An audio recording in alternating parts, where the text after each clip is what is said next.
कल की क्लास में या उससे पिछली क्लासों में हम लोगों ने राज्य विधानमंडल के जो दोनों सदन है, विधानसभा और विधान परिषद, वहां पर हमने आपको यह भी बताया था कि किसी किसी राज्य में विधान परिषद नहीं है, या वहीं पर हम लोगों ने यह भी देख लिया था पिछली क्लासों में कि विधान परिषद की स्थापना या समाप्त करने का, उन्मूलन करने का अधिकार किसको है। इन सब चीजों से संबंधित जो भी चीजें थी हम लोगों ने कल की क्लास या उससे पिछली क्लासों में देख लिया था।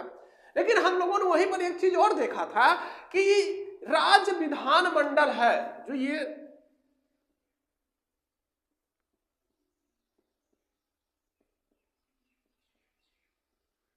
इसके दो सदन हैं। कौन कौन से? तो एक है विधानसभा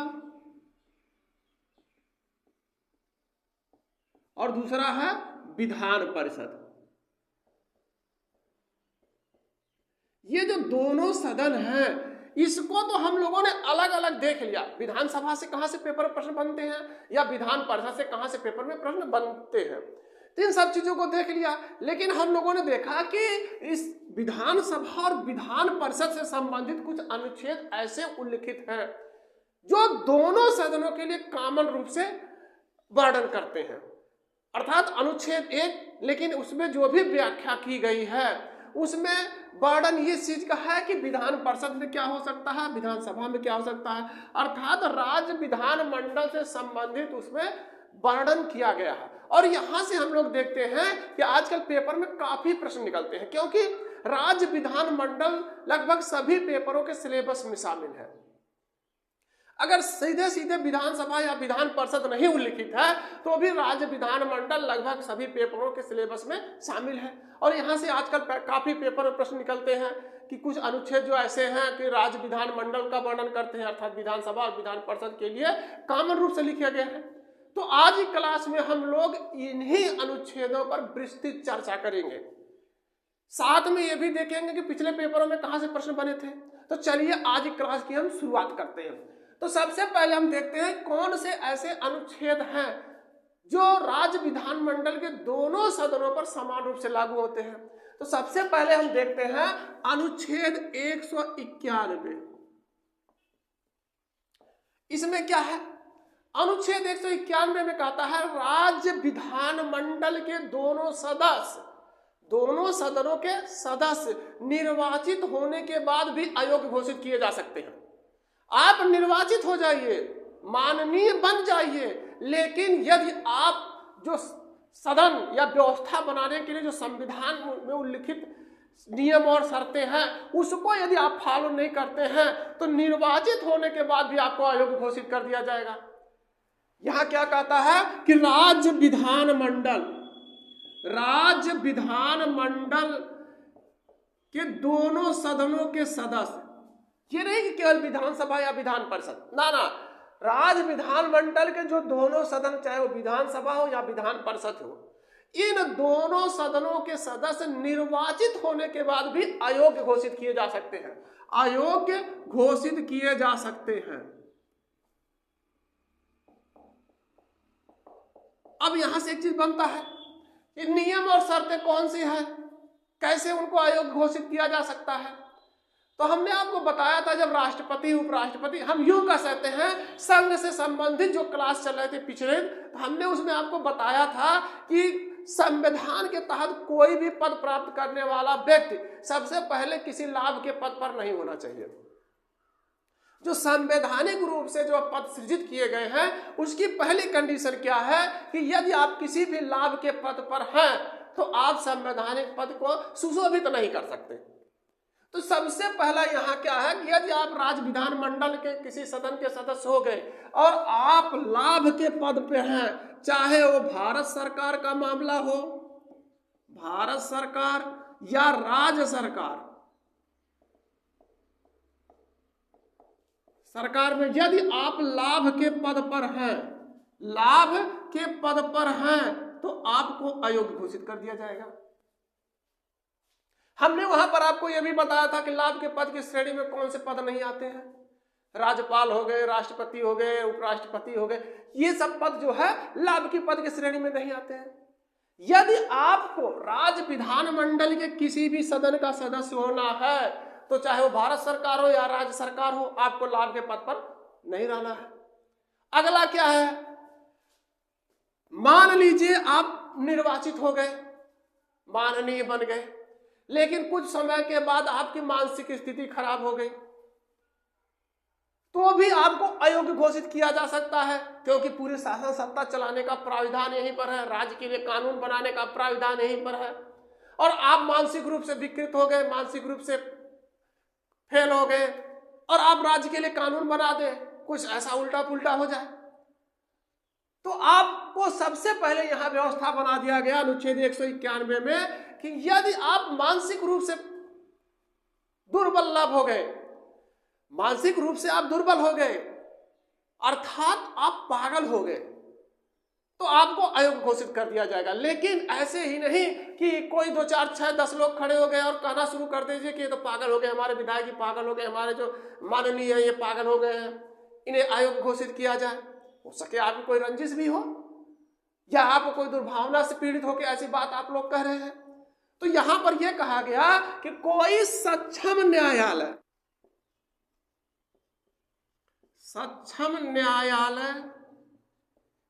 पागल घोषित कर दे। सक्षम न्यायालय क्या कहे कि जो विधायक जी हैं, एमएलए हैं, ये मानसिक रूप से फेल हो गए हैं, तो इन्हें जो है अयोग्य घोषित किया जा सकता है, या दिवालिया घोषित हो गए हों। और अगला आप क्या देखते हैं कि जो विधानसभा या विधान परिषद का सदस्य निर्वाचित होने के लिए पहली योग्यता क्या है, भारत का नागरिक होना चाहिए। तो किसी कारणवश यदि भारत के नागरिक नहीं हो भी निर्वाचित हो गए तो भी इन्हें अयोग्य घोषित किया जा सकता है। या आप एक चीज और देखते हैं कि विधानसभा के सदस्य निर्वाचित होने के लिए क्या उम्र होनी चाहिए, या विधान परिषद के सदस्य निर्वाचित होने के लिए उम्र का क्या बाउंडेशन है। यदि उस उम्र सीमा में भी कमी है तो भी इन्हें अयोग्य घोषित किया जा सकता है। तो इस प्रकार से कुछ ऐसे उपबंध हैं जो आप निर्वाचित होने के बाद भी जो है आपको अयोग्य घोषित किया जा सकता है। या अगला हम यूं कह सकते हैं कि पागल हो गए, दिवालिया हो गए, भारत के नागरिक नहीं है, ये तो सामान्य सी बात है कि आप इसको समझ सकते हैं। अगला क्या है कि संसद, हमारे यहां सबसे पावरफुल कौन है, संसद विधि के अधीन, संसद द्वारा निर्मित विधि के अधीन आपको अयोग्य घोषित कर दिया गया हो। संसद के द्वारा निर्मित विधि के अधीन आपको यदि अयोग्य घोषित कर दिया गया हो तो भी आप अयोग्य हो जाएंगे, क्योंकि पूरे भारत के लिए एक संघीय शासन व्यवस्था की स्थापना की गई और संघीय शासन व्यवस्था का सर्वेसर्वा कौन है, संसद। संपूर्ण देश के लिए जो है कानून बनाने का अधिकार किसे है, संसद को है। और संसद ने ऐसा कानून बना दिया कि निर्वाचित होने वाले विधानसभा या विधान परिषद के सदस्य उस विधि के अंतर्गत अयोग्य आ रहे हैं तो भी आप अयोग्य हो जाएंगे। ये तो ठीक है कि आप इन नियम और शर्तों को फॉलो नहीं करते तो आप अयोग्य घोषित कर दिए जाएंगे, लेकिन इस अयोग्यता का फैसला कौन करेगा कि उपरोक्त नियम और शर्तों के अंतर्गत ये सदस्य अयोग्य घोषित है। उपरयुक्त जो नियम और शर्तें हैं इसके अधीन अयोग्यता से ग्रसित सदस्य कौन से, इसका निर्णय कौन करेगा कि उपरोक्त नियम और शर्तें हैं, इस अयोग्यता से ये ग्रसित सदस्य है, इसका निर्णय कौन करेगा। तो राज्यों का संवैधानिक प्रमुख कौन है, तो राज्यों का संवैधानिक प्रमुख राज्यपाल है। तो इसे फैसला करने का अधिकार राज्यपाल को दे दिया गया। इसके लिए अनुच्छेद लिखे गए, अनुच्छेद क्या लिखा गया, अनुच्छेद 192। इसमें कहा गया कि उपरोक्त अयोग्यता से ग्रसित सदस्य का निर्णय करने का अधिकार राज्यपाल को है। राज्यपाल को पावर दे दी गई कि आप ये फैसला कर सकते हैं कि आप जो माननीय नियुक्त हो गए हैं, निर्वाचित हो गए हैं, आप उपयुक्त शर्तों को फॉलो नहीं करते, इसलिए आपको अयोग्य घोषित किया जाता है। लेकिन हमने आपको बार बार ये चीज बताया है कि किसी को भी हमारे यहाँ इतना पावरफुल नहीं बना दिया गया कि तानाशाह हो जाए। तानाशाही किसी के अंदर आने की कोई भी गुंजाइश छोड़ी नहीं गई कि आप कौन पावर दे रहे हैं तब तानाशाही को उतारू हो जाइए।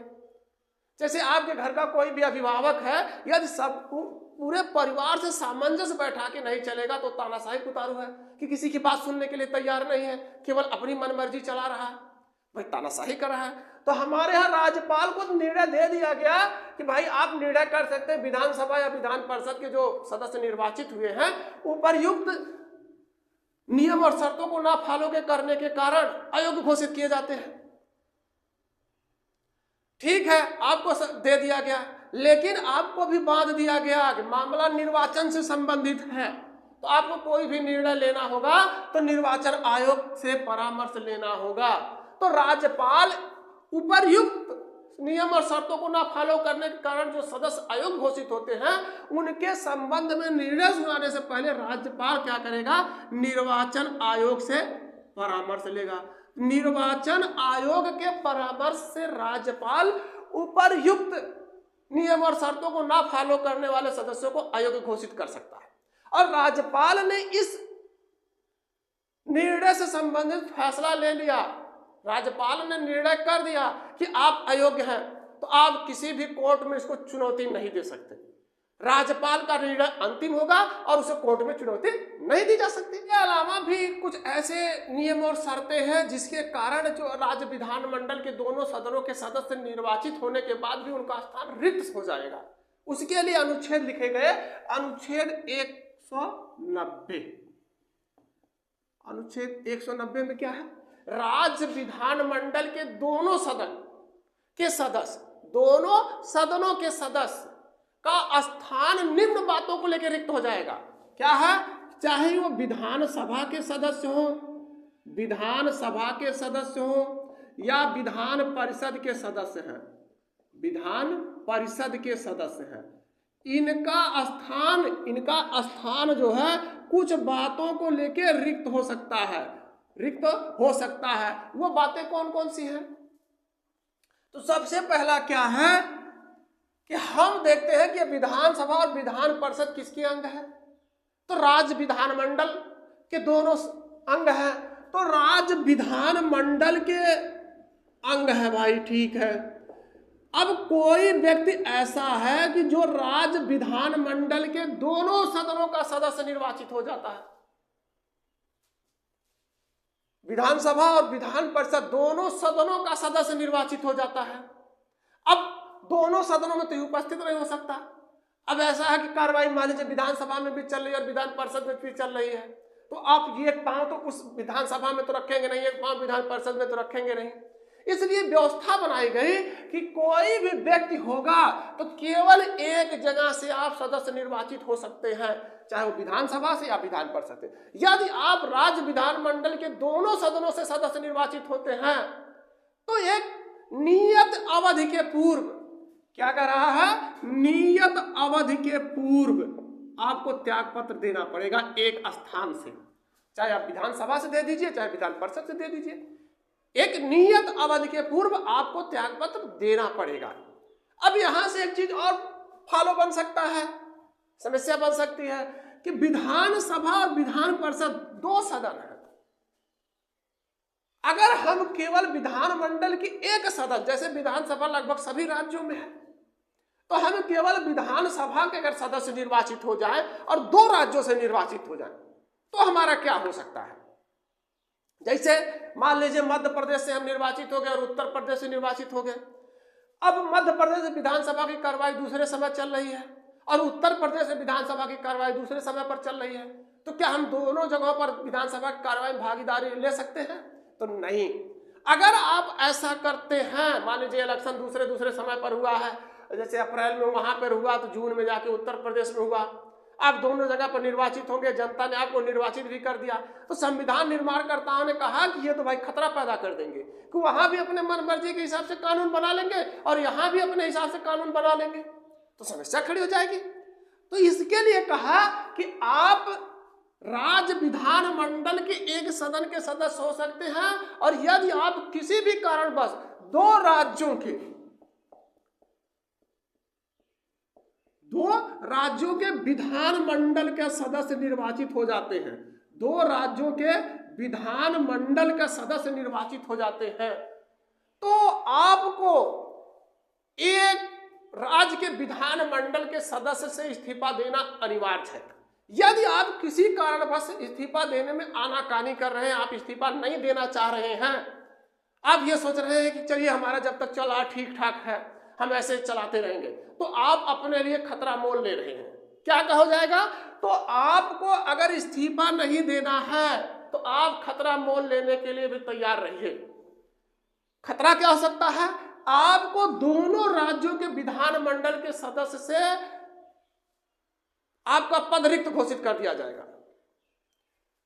दो राज्यों के विधानमंडल के सदस्य आप निर्वाचित हो गए, आपने इस्तीफा भी नहीं दिया, तो संविधान में प्रावधान कर दिया गया कि आपको दोनों राज्यों के जो विधानसभा की सदस्यता आपने प्राप्त की है, दोनों राज्यों के विधानसभा के सदस्यता के पद से आपको रिक्त कर दिया जाइए, अब फ्री हैं आप जो भी मर्जी करिए।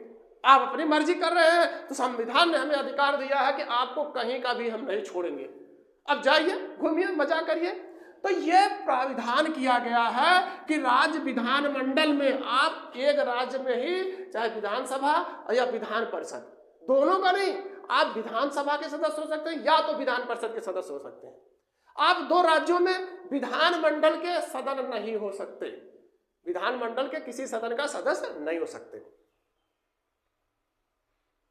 नहीं, जैसे आपको यह पावर है कि किसी भी राज्य के विधानसभा का सदस्य, आप जो पूछ रहे हैं उसको वर्णित किया गया है अनुच्छेद 102 के 2 में। आप किसी भी राज्य के विधानसभा के सदस्य हो सकते हैं, विधान सभा के सदस्य हो सकते हैं, साथ में आप सांसद भी बन सकते हैं। विधायक जी नहीं भी रहिए, विधानसभा के भी सदस्य रहिए, साथ में आप सांसद भी निर्वाचित हो सकते हैं, लेकिन एक नियत अवधि के पूर्व आपको एक स्थान से त्यागपत्र देना पड़ेगा। एक ऐसी अवधि होगी, आगे हम लोग देखेंगे कौन सी अवधि है, उसके लिए क्या क्राइटेरिया है।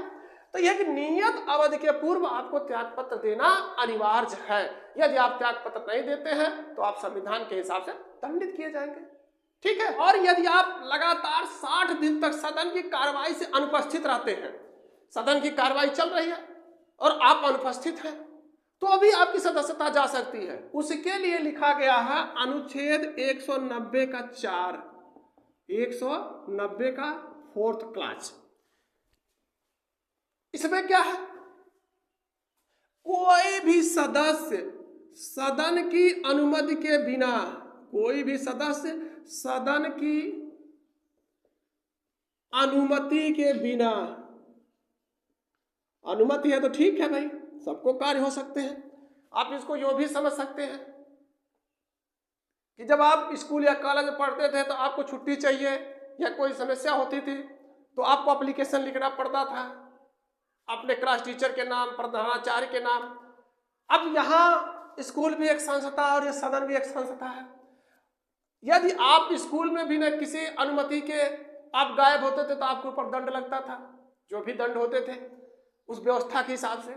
तो यहाँ पर भी वो व्यवस्था बनाई गई कि कोई भी सदस्य सदन की अनुमति के बिना लगातार 60 दिन तक, 60 दिन तक सदन की बैठकों से अनुपस्थित रहता है, सदन की बैठकों से अनुपस्थित रहता है।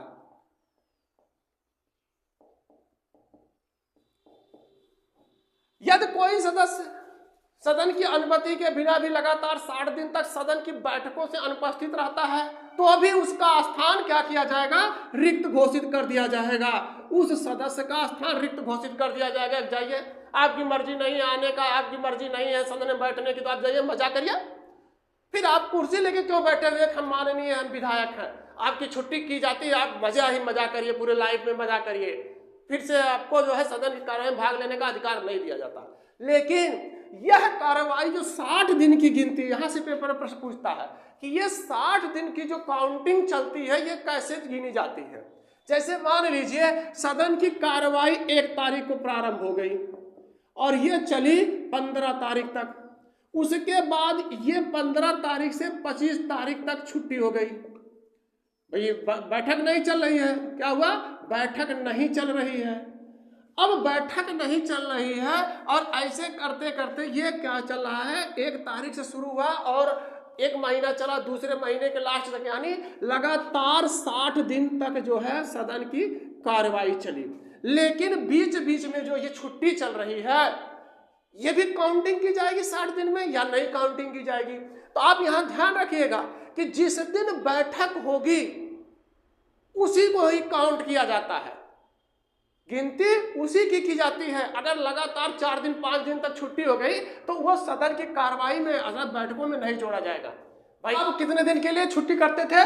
तो ये हो गया कि आप जो है काउंटिंग कब से की जा रही है कि जिस दिन की बैठक नहीं है। भाई स्कूल कॉलेज वाला हमने उदाहरण दिया कि स्कूल कॉलेज में यदि छुट्टी रहती थी तो आपके वो दिन वैसे ही छुट्टी है तो आपको अनुमति लेने की क्या जरूरत है। जिस दिन आपका कॉलेज चलता था उसी दिन तो ये होता था कि आज हम छुट्टी किए हुए हैं, आज हमको छुट्टी चाहिए या हम अनुपस्थित रहेंगे। तो वही सेम चीज यहाँ भी है कि यदि कोई सदस्य लगातार सदन की कार्रवाई से 60 दिन तक बैठक चल रही है और उससे अनुपस्थित है तो उसकी सदस्यता समाप्त कर दी जाएगी। लेकिन ये काउंटिंग कब की जाएगी? जिस दिन बैठक चल रही हो। या और किस तरीके से सदस्य का स्थान रिक्त समझा जाएगा? मान लीजिए वो त्याग पत्र दे दे, भाई हम इस पद पर नहीं रहना चाहते हैं, त्याग पत्र दे दे तो भी उसका स्थान रिक्त समझा जाएगा। या अभी हम लोगों ने पीछे देखा कि वो पागल हो जाए या दिवालिया हो जाए, भाई सक्षम न्यायालय द्वारा पागल घोषित कर दिया गया, या वो दिवालिया हो जाए तो भी उसकी सदस्यता चली जाएगी, उसका स्थान रिक्त समझा जाएगा। या संसद के द्वारा निर्मित विधि के अधीन उसे अयोग्य घोषित कर दिया जाए तो भी पद उसका रिक्त हो जाएगा। तो इस प्रकार से हमारे संविधान में ये व्यवस्था बनाई गई कि आप यदि संविधान के अनुसार नहीं चलेंगे तो निर्वाचित बेशक हो गए, आपको अयोग्य घोषित कर दिया जाएगा। तो संविधान निर्माणकर्ताओं ने कहा कि आप भाई जो छननी से निकला हुआ जो छान के अच्छी चीज निकाल लिया, मतलब सभी संविधान के नियम और शर्तों की ये लोग फॉलो कर रहे हैं, अब वो माननीय बन गए, विधायक जी बन गए, एमएलए बन गए हैं, तो अब सदस्य जो भी हैं इन्हें शपथ दिलाए जाएंगे। हमारे संविधान में क्या है कि कोई भी संवैधानिक पद पर बैठने वाले व्यक्ति को सबसे पहले संविधान में शपथ का प्रावधान कर दिया गया कि भाई आप पद पर बैठिए, लेकिन आपको सबसे पहले शपथ लेनी पड़ेगी। तो इसके लिए जब सभी सदस्य बच गए, नियम और शर्तों को फॉलो कर लिया, उसके बाद विधायक जी चुन लिए गए हैं, विधायक बन गए हैं, तो इन्हें सबसे पहले कहा गया कि अनुच्छेद 188 के तहत 188 में वर्णित किया गया कि राज्य विधानमंडल के दोनों सदनों के सदस्य, देखिए हम राज्य विधानमंडल केवल बोल रहे हैं, आप स्वतः समझ लीजिएगा विधानमंडल के दोनों सदनों के सदस्यों पर यह लागू होगा। हम लोग आज की क्लास में उन्हीं अनुच्छेदों को देख रहे हैं जो राज्य के विधानमंडल अर्थात विधानसभा और विधान परिषद दोनों पर समान रूप से लागू होते हैं। तो अनुच्छेद 188 में क्या कहता है? राज्य विधानमंडल के निर्वाचित सदस्य, चाहे वो विधानसभा के सदस्य हो या विधान परिषद के सदस्य हो, अपना पद ग्रहण करने के पूर्व, अपना पद ग्रहण करने के पूर्व, ऐसा नहीं है कि पद ग्रहण कर लीजिए और शपथ लेते रहिएगा, अपना पद ग्रहण करने के पूर्व किसके सम्मुख? भाई राज्य का संवैधानिक प्रमुख कौन है? बात को समझिएगा, रटने की जरूरत नहीं, केवल समझ लीजिएगा, आपको हमेशा हमेशा के लिए याद रहेगा। अगर कोई भी दिक्कत है, आपको समझ में नहीं आता, तो जैसा कि आप जानते हैं बिना किसी हिचकिचाहट के आप पूछ सकते हैं। तो अपना पद ग्रहण करने के पूर्व राज्यपाल के सम्मुख, राज्यपाल के सम्मुख यदि किसी कारणवश राज्यपाल उपस्थित नहीं है या शपथ के लिए जो है उस समय वो अनुपस्थित है किसी भी कारणवश, तो राज्यपाल द्वारा नियुक्त व्यक्ति के सम्मुख, नियुक्त व्यक्ति के सम्मुख आपको शपथ लेनी पड़ेगी। नियुक्त व्यक्ति के सम्मुख आपको शपथ लेनी पड़ेगी। यहां सभी पीछे ही पेपर में प्रश्न निकला था कि ये जो राज्य विधानमंडल के निर्वाचित सदस्य होते हैं ये किस चीज की शपथ लेते हैं? तो ये लेते हैं संविधान और देश की प्रभुता के प्रति श्रद्धा और निष्ठा की शपथ लेते हैं। किसकी शपथ लेते हैं? तो जो राज्यपाल है या राज्यपाल द्वारा नियुक्त व्यक्ति के सम्मुख संविधान और देश की प्रभुता के प्रति श्रद्धा और निष्ठा की शपथ लेते हैं। राज्यपाल ने शपथ दिला दिया और जो भी नियम और शर्तें थी उसको फॉलो करने के बाद ये माननीय बन गए, शपथ भी ले लिए। अब ये कार्य भी करना शुरू कर देंगे। तो कार्य करना शुरू करेंगे तो इनको वेतन और भत्ता भी चाहिए। तो इन्हें वेतन और भत्ता क्या मिलेगा? तो राज्य विधानमंडल के दोनों सदनों को क्या वेतन और भत्ता मिलता है? तो हम लोगों ने संघ वालों में देखा था, तो बिल्कुल उसकी ही पुनरावृत्ति है। यदि आप किसी कारणवश संघ से संबंधित जो हमारी क्लास चल रही थी उसको नहीं देख पाए थे, तो उसको आप दोबारा देख लीजिए। दोबारा देखने के लिए क्या करना पड़ेगा? आपको हमारे यूट्यूब चैनल पे आना पड़ेगा। यूट्यूब चैनल पर का क्या नाम है? तो एजुकेशन 101। यदि आप चैनल पर नए हैं तो चैनल को सब्सक्राइब करिए, बेल आइकन दबाना ना भूलें, जिससे आने वाले वीडियो का नोटिफिकेशन मिलता रहे। साथ में यदि आप YouTube चैनल पर हमारा वीडियो देख रहे हैं, पसंद आते तो लाइक करें, दोस्तों को शेयर भी करें और कमेंट भी करें। हम आपके कमेंट का जवाब भी देंगे। और हम आपको ये बताना चाहते हैं कि यदि आप सभी क्लासों को देख लेते हैं, अभी पीछे ही उत्तर प्रदेश के पुलिस का रिजल्ट जारी हुआ है, उसमें से आप लोगों को बताने की क्या जरूरत है कि आप लोग स्वतः देखे होंगे कितने विद्यार्थी आप इस कोचिंग से, इस संस्थान से उसमें पास हुए हैं। हम आपसे अगली क्लासों में उनसे मिलवाते हैं। वो अगर काफी लोग कह रहे हैं कि हम आएंगे, तो हम सोचते हैं कि आप क्लास जो है, क्लास में आप लोगों के सम्मुख उनको लाया जाए, लेकिन किसी कारणवश हम आपके सम्मुख उनको उपस्थित नहीं कर पा रहे हैं, तो हम आपसे अगली क्लासों में मिलवाते हैं। आप स्वतः देख के, हम ऐसे कुछ नहीं कर सकते, हम आपको स्वतः देख के बताएंगे। आप उसको देख के ही समझ सकते हैं कि संख्या कितनी है, कितनी संख्या में उत्तर प्रदेश पुलिस में चयनित होने वाले अभ्यर्थी हैं इस संस्थान के। तो आप उस क्लास को देखिए। अगर आप क्लास को समझने में आपको कोई दिक्कत हो रही है तो आप हमसे पूछ सकते हैं। अब शपथ ले लिया, इनको वेतन और भत्ता भी चाहिए, तो इनको वेतन और भत्ता वही मिलेगा जो राज्य विधानमंडल विधि द्वारा निहित करे। राज्य विधानमंडल के सदस्यों को, चाहे वो विधानसभा के हो या विधान परिषद को, वही वेतन और भत्ता मिलेगा जो राज्य विधानमंडल विधि द्वारा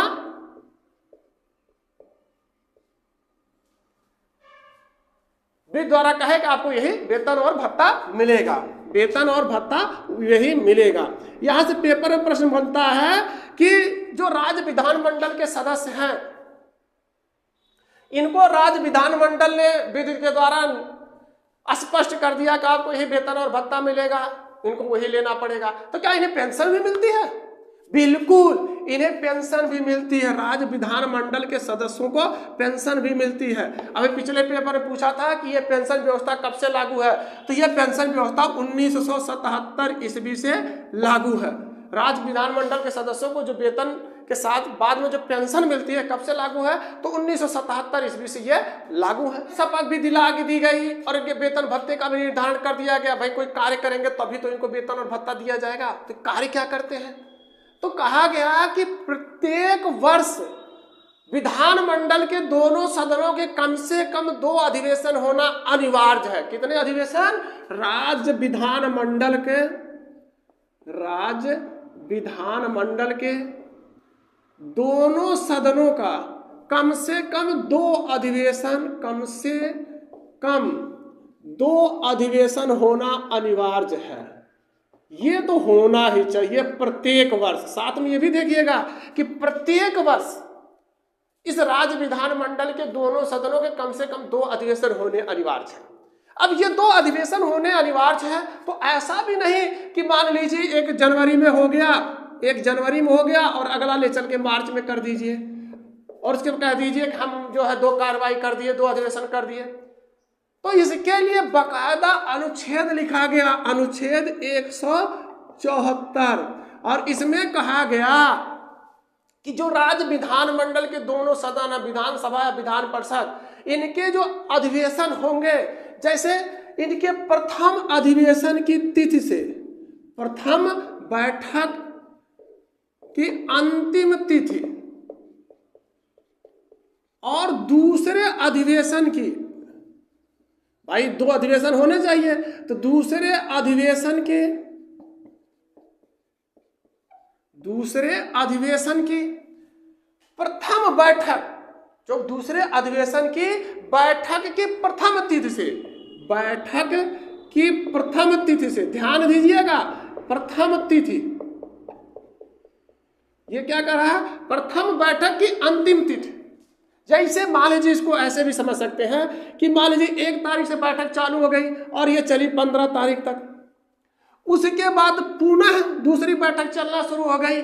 अब ये 15 तारीख 18 तारीख से शुरू हो गई और 30 तारीख तक चली। तो ये कह रहा है कि इस बैठक जो ये प्रथम अधिवेशन चल रहा है, ये प्रथम अधिवेशन, इसकी अंतिम तिथि अर्थात 15 तारीख और दूसरे अधिवेशन की बैठक की प्रथम तिथि अर्थात ये 18 तारीख, इन दोनों के बीच जो गैप दिख रहा है, ये 6 माह से अधिक नहीं होना चाहिए। यहां क्या था, जनवरी और फरवरी मार्च में हमने अधिवेशन करवा दिया, उसके बाद तो सारे समय खाली जा रहे हैं। तो इसमें स्पष्ट उल्लेखित कर दिया गया अनुच्छेद 174 में कि जो प्रथम बैठक की अंतिम तिथि है और दूसरे अधिवेशन की बैठक की प्रथम तिथि अर्थात ये 18 वाला, हमने एक राउंड में आपको डेट समझाने के लिए बताया है, इसमें 6 माह से अधिक का समय नहीं होना चाहिए। दोनों डेटों के बीच में 6 माह से अधिक का समय नहीं होना चाहिए, ऐसे अधिवेशन आहूत किए जाएंगे। अब अधिवेशन आहूत करना है, अधिवेशन आहूत कौन करेगा? तो राज्य का संवैधानिक प्रमुख राज्यपाल है। तो इस अधिवेशनों को आहूत करने का अधिकार किसे है, किसे शक्ति दी गई है? तो राज्यपाल को दी गई है कि राज्यपाल इस अधिवेशन को आहूत कर सकते हैं, और जब आहूत कर सकते हैं, बुला सकते हैं, तो वही समाप्त भी कर सकते हैं। आप समझ लीजिएगा कि जो बुलाएगा वही आपको भेज भी सकता है। तो ये अधिवेशन राज्यपाल ने बुला दिया, भाई आइए बैठक करते हैं, कुछ कार्य किया जाए राज्य के लिए, हम कानून बनाते हैं, शासन सत्ता चलाने के लिए व्यवस्था बनाते हैं। अधिवेशन बुला दिया, ठीक है, चालू हो गया कार्य। लेकिन यहां पर यह कहा गया कि ऐसा भी ना हो कि सदन की गरिमा का ही उल्लंघन हो जाए, कि 2 लोग खड़े बैठ गए, 3 लोग बैठ गए, 2-4 खड़े हो गए कि चलिए सदन की कार्रवाई चलाई जाए, तो भी सदन की गरिमा का उल्लंघन होगा। जैसे मान लीजिए आप कहीं पर जाके भाषण दे रहे हैं, या कोई आपका कोई माननीय आ गया, वो आया हुआ है, या कोई गणमान्य व्यक्ति गांव का है, वो कुछ कह रहा है, कोई सुनने के लिए तैयार ही नहीं है, तो उसकी गरिमा कहां बची? तो यही यहां पर भी लिखा गया कि सदन की गरिमा को बनाए रखना अनिवार्य है। संविधान में इसके लिए अनुच्छेद उल्लेखित कर दिया गया, अनुच्छेद 189, अनुच्छेद 189। इसमें क्या है? सदन की गणपूर्ति, सदन की गणपूर्ति का मतलब कोरम पूरा होना अनिवार्य है, तभी सदन की कार्रवाई चल सकती है, सदन के अधिवेशन हो सकता है, अन्यथा सदन के अधिवेशन स्थगित कर दिया जाएगा। कोरम क्या है? सदन की कार्रवाई को सुचारू ढंग से चलाने के लिए 10 सदस्य, कितने सदस्य? 10 सदस्य, या कुल सदस्य संख्या की 1/10, कुल सदस्य संख्या के 1/10 सदस्यों का उपस्थित होना अनिवार्य है। जो भी इसमें अधिक हो, कुल सदस्य संख्या की 1/10 या 10, जो भी संख्या अधिक होगी, अगर वो उपस्थित है तो सदन का कार्रवाई चलेगी, अन्यथा स्थगित कर दी जाएगी। सदन की गरिमा को बनाए रखना अनिवार्य है, अन्यथा सदन की गरिमा का ही उल्लंघन होगा। इसलिए ये व्यवस्था बना दी गई कि जो 10 सदस्य हो या कुल सदस्य संख्या के 1/10, जो भी अधिक होगा वही माना जाएगा, और तभी सदन की कार्रवाई चल सकती है। इन नियम और शर्तों को फॉलो करने के बाद शपथ लिया, शपथ के बाद कार्य करना शुरू कर दिया। और राज्य के लिए कानून बनाना है, व्यवस्था बनानी है, तो कहीं ना कहीं उससे गलती भी होने की संभावना है, और कोई भी उसको ले जाके न्यायालय में घसीट दे, या कहीं भी उसको गिरफ्तार करवा लिया जाए, बंदी बना लिया जाए, तो वह सुचारू ढंग से काम नहीं करेगा। भाई उसको भी डर रहेगी कहीं ऐसा ना कोई हमारे खिलाफ ही न्यायालय में अपील कर दे और हमको बंदी बना लिया जाए। भाई कार्य तो हम देश के लिए, समाज के लिए कर रहे हैं, लेकिन शायद कोई काम ऐसे भी हो कि प्रारंभ में तो समाज के लिए कष्टदायक हो, लेकिन भविष्य में इसके लिए अच्छे परिणाम हो। लेकिन अब भाई अधिकार दे दिया गया कि आप इसको न्यायालय में अपील कर सकते हैं, तो जाहिर सी बात है कोई दिखाई तत्काल विरोध कर देगा। इसलिए कहा गया कि आप कानून बनाइए बिना किसी डर के, आप राज्य की शासन सत्ता चलाइए बिना किसी डर के, लेकिन तानाशाह मत होइएगा। तानाशाह हो जाएंगे, गलत कार्य करेंगे तो आपके खिलाफ भी अपील की जा सकती है। लेकिन सदस्यों को कुछ विशेषाधिकार दिया गया, इसके लिए लिखा गया अनुच्छेद 194, अनुच्छेद 194 सदस्यों के विशेषाधिकार का इसमें वर्णन है। सदस्यों के विशेषाधिकार का वर्णन है। विशेषाधिकार का वर्णन है। सदस्यों के विशेषाधिकार क्या वर्णन है? सदस्य विधानमंडल, कोई भी सदस्य विधानमंडल या उसकी किसी समिति में, या उसकी किसी समिति में, हम लोगों ने संघ वाले में पढ़ा था ना कि कई समितियां भी होती हैं व्यवस्था बनाने के लिए, तो कह रहा है वही चीज उसकी पुनरावृत्त राज्यों में भी है। कोई सदस्य विधानमंडल या उसकी किसी समिति में कहे गए किसी बात,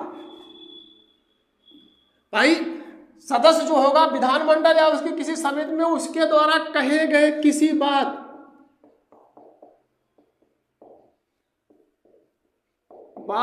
या दिए गए,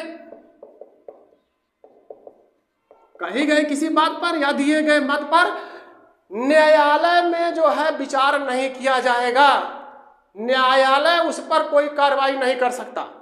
जो सदस्य है चाहे वो किसी समिति में कोई विचार रखे, बात कहे, तो उस पर न्यायालय उस पर कार्रवाई नहीं करेगा। न्यायालय कार्यवाही नहीं करेगा। और क्या विशेषाधिकार मिला हुआ है? किसी भी सदस्य को, जो राज्य विधानमंडल का किसी भी सदन का सदस्य है, उसे विधानमंडल के अधिकार क्षेत्र में, विधानमंडल के अधिकार क्षेत्र में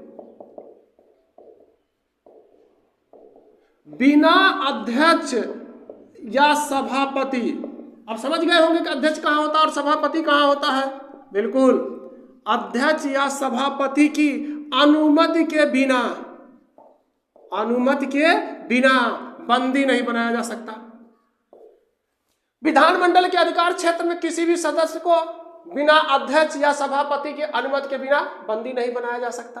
यदि आप विधानमंडल के अधिकार क्षेत्र के बाहर भी किसी सदस्य को बंदी बनाते हैं, इस विधानमंडल के अधिकार क्षेत्र के बाहर भी किसी को बंदी बनाते हैं, विधानमंडल के अधिकार क्षेत्र के बाहर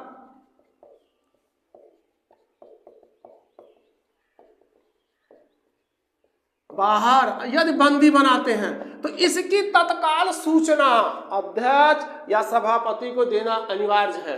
आप तुरंत सूचना दीजिए, कैसे देना है वो आपकी मर्जी है, वो आपकी सरदर्दी है। लेकिन यदि आप सूचना नहीं दिए तो आप संविधान का उल्लंघन कर रहे हैं। फोन करिए, मैसेज करिए, फैक्स करिए, दौड़ते हुए जाइए, जैसे भी है आपकी मर्जी है, आप उसको सूचना दीजिए। लेकिन सूचना नहीं देंगे तो आप अनुच्छेदों के तहत दंड के भागीदार हैं। संविधान में जो लिखित है उसके तहत आप दंड के भागीदारी हैं। बनाना जो वाला अधिकारी है उसने ये सोचा कि सबको तो भाई विशेषाधिकार मिल गया, जिसे सदस्य हैं हमको भी विशेषाधिकार मिल गया। लेकिन अगर हम सदन में व्यवस्था बना रहे हैं और सदन में व्यवस्था बनाने के लिए किसी सदस्य के साथ कुछ ऐसा करना पड़े जो उसको ये लगे कि हमारे साथ ये दुर्भावनापूर्ण कार्य कर रहे हैं, हम कर नहीं रहे हैं लेकिन हम व्यवस्था बनाने के लिए ऐसा कर रहे हैं, लेकिन अगर उसको ऐसा लगता है कि हमारे खिलाफ भी कार्रवाई कर सकता है, न्यायालय में पहुंच सकता है, और हम क्या कर रहे हैं भाई, हमारी उसकी तो व्यक्तिगत दुश्मनी है नहीं, लेकिन हमने क्या किया कि सदन की कार्रवाई सुचारू ढंग से चले, व्यवस्था ठीक ठाक चले, इसलिए हमने व्यवस्था बनाने के लिए ऐसा किया। लेकिन उसको यह लग गया कि केवल हमारे प्रति दुर्भावनापूर्ण व्यवहार कर रहे हैं, या विपक्ष के नेताओं को लगा कि अगर हम हो हल्ला कर रहे हैं और अध्यक्ष ये चाह रहा है कि सदन की कार्रवाई सुचारू ढंग से चले, तो अध्यक्ष ये कह सकता है विपक्ष के नेता भाई आप लोग बाहर जाइए, या नहीं मानेंगे तो मार्शल के द्वारा उनको बाहर भी भिजवा सकता है। अब इनको यह लग गया, इनको ईगो हर्ट कर गया कि अध्यक्ष हमारे साथ दुर्भावनापूर्ण व्यवहार कर रहे हैं, हम इनके खिलाफ अपील करेंगे। तो अध्यक्ष को डर ना हो, इस बात का प्रावधान कर दिया गया कि किसी भी प्रकार का जो व्यवस्था बनाने वाला है उसे किसी प्रकार कोई दिक्कत ना हो, इसके लिए भी अनुच्छेद लिख दिए गए। कौन से अनुच्छेद? अनुच्छेद 212। इसमें क्या है?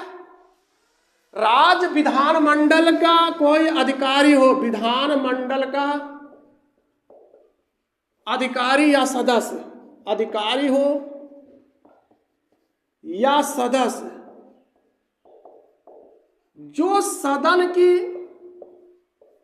जो सदन की कार्यवाही का संचालन करता है, कार्यवाही का संचालन करता है, कार्यवाही का संचालन करता है, या व्यवस्था बनाने वाला हो, व्यवस्था बनाने वाला हो, इस संबंध में जो भी वो कार्य संचालन या व्यवस्था बनाने का कार्य करता है, इसके संबंध में न्यायालय के अधिकारिता के अधीन नहीं होगा। क्या नहीं होगा? अधिकारिता के अधीन नहीं होगा। यदि वो सदन की कार्यवाही का संचालन करने के लिए या व्यवस्था बनाने का कार्य करता है तो न्यायालय के अधिकारिता के अधीन नहीं होगा। आज की क्लास में बस इतना ही। हम लोग कल की क्लास में देखेंगे राज्य विधानमंडल को जो विधायी शक्तियां हैं या अन्य शक्तियां हैं वो कौन कौन सी हैं, हम लोग कल की क्लास में देखते हैं। तो मिलते हैं कल एक बेहतरीन क्लास के साथ।